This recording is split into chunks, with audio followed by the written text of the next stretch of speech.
மாணவர்களே, இயேசுவோட முயற்சியில் 95ஆம் பதிப்பு சந்திப்பதில் மிகுந்த மகிழ்ச்சி அடைகிறேன். கர்த்தருடைய வார்த்தையை பார்ப்பதற்கு முன்னாடி 2 பாடல் வரிகளை பார்க்கலாம். நம்பிக்கையுடைய சிறைகளே அருளுக்கு வாங்க, கட்டிப்பான நன்மையை இன்றைக்கே தருவார். இயேசு இன்றைக்கே தருவார். ஆமென். கர்த்தர் இரட்டிப்பான வார்த்தையை நீங்கள் இன்றைக்கே தருவார். கர்த்தருடைய வார்த்தை இன்று நாம் பார்ப்போம்.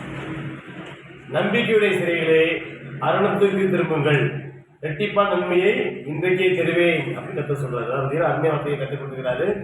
நம்பிக்கையுடைய சிறைகளே அருணுக்கு திரும்புங்கள். அதாவது அருண்னா பாதுகாப்பு, கேடயம். அதாவது ஒரு பெரிய ஒரு போர் நடக்கும் அப்படின்னா இந்த அரணுக்குலாம் பார்த்தீங்கன்னா ஒரு பாதுகாப்பு, அந்த கோட்டையை தாண்டி வர முடியாது. நம்ம பெரிய பாதுகாப்பாக இருக்கும். அப்போ எவ்வளோ வெள்ளம் போல சாத்த வந்தால் கூட, சத்துரு வந்தால் கூட இந்த அரணுக்குள்ள இருக்கும்போது ஏசப்பா, அதாவது அரணை என்ன, ஏசப்பாவுடைய அரவணை போய் ஏசப்பாட அரவணை இருக்கும்போது நம்ம சத்துரு நம்ம எதுவும் தாக்காது, கருத்தை பாதுகாப்பாரு. அதுவே பார்த்தீங்கன்னா ரெட்டிப்பா நன்மையை தருவேன், இன்றைக்கே தருவேன். அதாவது ரெட்டிப்பா நன்மை, அதாவது டபுள் மடங்கு. இப்போ நீங்கள் வந்து கம்மியில் எவ்வளோ செஞ்சுக்கலாம், ஒரு போனஸ் டபுள் போனஸ் வந்து சந்தோஷப்படுவீங்க. அது மாதிரி ரெட்டிப்பான நன்மை ஏசப்பா தரப்போறாரு. அதுவும் நீங்கள் வந்து விசுவாசியா அது இன்னைக்கே தரப்போறாரு.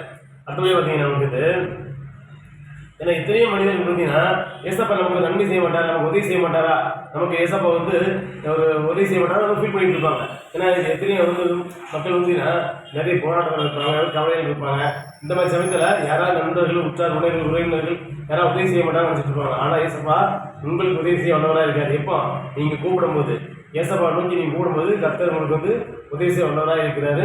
ரெட்டிப்பாக நன்மை தர போகிறார். கர்த்தர் உங்களை ஆசீர்வதிப்பாராக. ஆமென்.